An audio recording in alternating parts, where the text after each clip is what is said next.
Hey everybody, it's Neil. Check out what I have here. I have this. This is a Henley shirt, so we're gonna give this thing a try.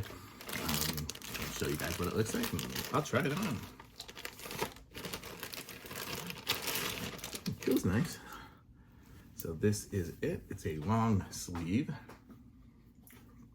And it's very flexible. I could look. It's got some stretch to it.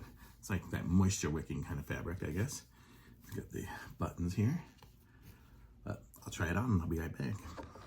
Okay, so here I am. I'm wearing it. I'm wearing a large. Let me show you guys here. Sorry, I'm in this room here, but this is the large, so it's a little big on me. I probably could have gotten away with a medium if I like to wear it tight. I usually wear things a little tighter, but it's nice. It's got a pocket here. It's got these buttons, which seem to work pretty good up top here.